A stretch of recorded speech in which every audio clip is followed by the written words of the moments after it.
Hello everyone, आपका स्वागत है मेरे चैनल जेएस एकेडमी में। आज हम जीके जीएस के टॉप 20 क्वेश्चन को लेकर के आई हूँ जो आने वाले किसी भी टीचिंग कॉम्पिटिटिव एग्जाम के लिए काफ़ी महत्वपूर्ण है। तो चलिए वीडियो की शुरुआत करते हैं। आज का जो पहला क्वेश्चन है, जवाहरलाल नेहरू बंदरगाह किस राज्य में स्थित है।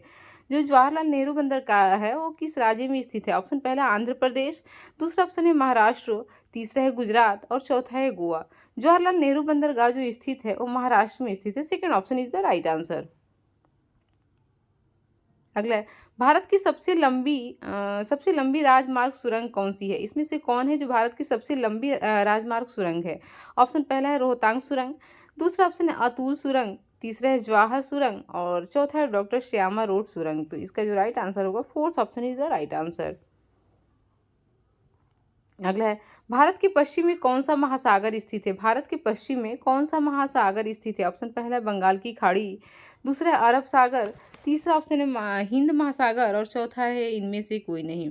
भारत के पश्चिम में जो स्थित है वो अरब सागर स्थित है। Second option is the right answer.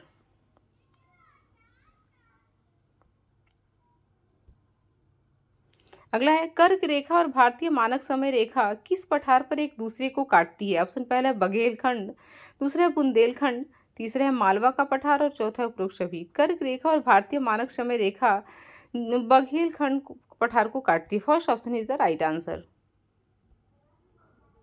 अगला है, आज़ाद हिंद की अंतरिम सरकार कहाँ बनाई गई थी। जो आज़ाद हिंद की अंतरिम सरकार बनाई गई थी वो कहाँ पे बनाई गई थी। ऑप्शन पहला है टोक्यो में, दूसरा ऑप्शन है सिंगापुर में, तीसरा है रोम में और चौथा है बर्लिन में। आज़ाद हिंद की अंतरिम सरकार जो बनाई गई थी वो सिंगापुर में बनाई गई थी। Second option is the right answer.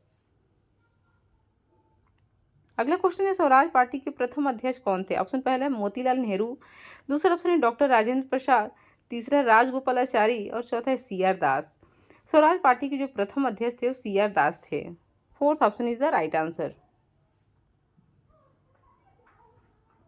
अगला क्वेश्चन है, 1895 में दक्षिण अफ्रीका में नेटाल कांग्रेस की स्थापना किसने किया था। ऑप्शन पहला है सुभाष चंद्र बोस ने, दूसरा ऑप्शन है दादा भाई नौरोजी ने, तीसरा है महात्मा गांधी और चौथा है जवाहरलाल नेहरू। 1895 में दक्षिण अफ्रीका में नेटाल कांग्रेस की जो स्थापना करने वाले व्यक्ति थे उनका नाम था महात्मा गांधी। महात्मा गांधी ने 1895 में दक्षिण अफ्रीका में नेटाल कांग्रेस की स्थापना किए थे। Third option is the right answer. अगला क्वेश्चन है, मुस्लिम लीग और भारतीय राष्ट्रीय कांग्रेस के बीच लखनऊ समझौता किस वर्ष हुआ था। मुस्लिम लीग और भारतीय राष्ट्रीय कांग्रेस के बीच जो लखनऊ समझौता हुआ था वो किस वर्ष हुआ था। ऑप्शन पहला 1907 में, दूसरा ऑप्शन 1911 में, तीसरा 1916 में और चौथा है 1919 में। मुस्लिम लीग और भारतीय राष्ट्रीय कांग्रेस के बीच जो लखनऊ समझौता हुआ था सन 1916 ईस्वी में हुआ था। Third option is the right answer. अगला है, बंगाली अखबार युगांतर पत्रिका के संस्थापक कौन थे। जो बंगाली अखबार युगांतर था उस पत्रिका के संस्थापक कौन थे। ऑप्शन पहला अरविंद घोष, दूसरा वरिंदर कुमार घोष, तीसरा है बंकिम चंद्र चटर्जी और चौथा इनमें से कोई नहीं। बंगाली अखबार युगांतर पत्रिका के जो संस्थापक थे वो वरिंदर कुमार घोष थे। Second option is the right answer. अगला, 1916 के लखनऊ सत्र के दौरान भारतीय राष्ट्रीय कांग्रेस के अध्यक्ष कौन थे। जो 1916 में लखनऊ सत्र हुआ था भारतीय राष्ट्रीय कांग्रेस का, उसके अध्यक्ष कौन थे। ऑप्शन पहला है अंबिका चरण मजूमदार, दूसरा है एनी बेसेंट, तीसरा है बाल गंगाधर तिलक और चौथा है दादा भाई नौरोजी। 1916 के लखनऊ समझौता जो लखनऊ में भारतीय राष्ट्रीय कांग्रेस के अध्यक्ष थे वो अंबिका चरण मजूमदार थे। First option is the right answer. अगला क्वेश्चन है, जलियांवाला बाग हत्याकांड किस दिन हुआ था। ऑप्शन पहला है होली, दूसरा है दीपावली, तीसरा है बैसाखी और चौथा है लोहड़ी। जलियांवाला बाग जो हत्याकांड हुआ था वो बैसाखी के दिन हुआ था। Third option is the right answer.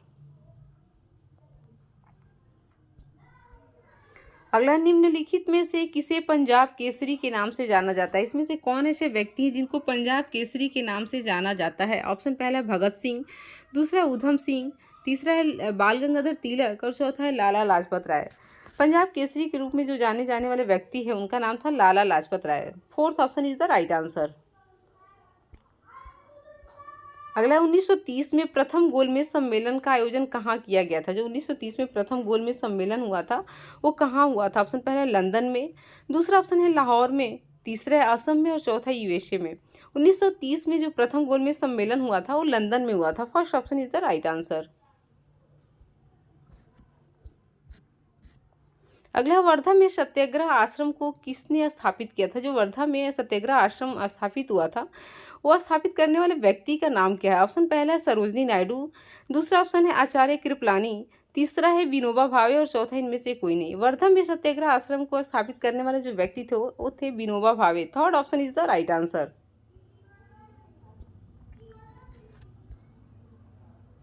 अगला, 1940 में कांग्रेस की महिला शाखा ऑल इंडिया महिला कांग्रेस की स्थापना किसने किया था? ऑप्शन पहला सुचेता कृपलानी, सेकंड ऑप्शन है सरोजनी नायडू, थर्ड है अरुणा आसिफ अली और चौथा है राजकुमारी अमृत कौर।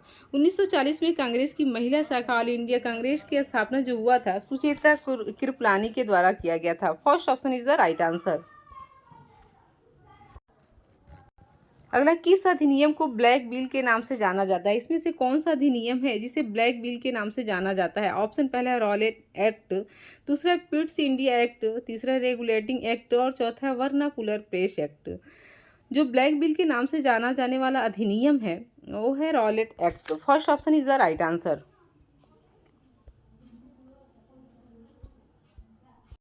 अगला क्वेश्चन है, सुभाष चंद्र बोस द्वारा फॉरवर्ड ब्लॉक का गठन किया गया था कौन से सन में? ऑप्शन पहले सन 1936 में, दूसरा ऑप्शन है सन 1938 में, तीसरा ऑप्शन है सन 1939 में और चौथा है सन 1940 में। सुभाष चंद्र बोस द्वारा जो फॉरवर्ड ब्लॉक का गठन किया गया था सन 1939 में किया गया था। Third option is the right answer. अगला, फॉरवर्ड ब्लॉक की स्थापना किसने किया था? अभी ऊपर हो गया है कि फॉरवर्ड ब्लॉक की स्थापना किसने किया था। ऑप्शन पहला है रास बिहारी बोस ने, दूसरा है हेमचंद्र घोष, तीसरा है सुभाष चंद्र बोस और चौथा उपरोक्त सभी। फॉरवर्ड ब्लॉक की स्थापना जो किया गया था सुभाष चंद्र बोस के द्वारा किया गया था। Third option is the right answer. अगला है, निम्नलिखित में से किसने 1817 में हिंदू कॉलेज की स्थापना किया था? इसमें से कौन व्यक्ति हैं जो 1817 में हिंदू कॉलेज की स्थापना करने वाले व्यक्ति हैं? ऑप्शन पहला है डेविड हरे, दूसरा है डॉक्टर राजेंद्र प्रसाद, तीसरा है देवेंद्र नाथ टैगोर और चौथा है रविन्द्रनाथ टैगोर। इसका जो राइट आंसर है वो क्या होगा? David Hare. First option is the right answer. अगला क्वेश्चन है, निम्नलिखित में से किसे भारतीय पुनर्जागरण का जनक कहा जाता है? ऑप्शन पहला है राजा राम मोहन राय, दूसरा ऑप्शन है लाला लाजपत राय, तीसरा रविन्द्रनाथ टैगोर और चौथा है विक्रम साराभाई। भारतीय पुनर्जागरण का जनक जो कहा जाता है राजा राम मोहन राय को कहा जाता है। First option is the right answer. चलिए, वीडियो अच्छा लगा तो इसे लाइक शेयर और अगर चैनल पे नए हैं तो सब्सक्राइब करना ना भूले। Okay, thank you.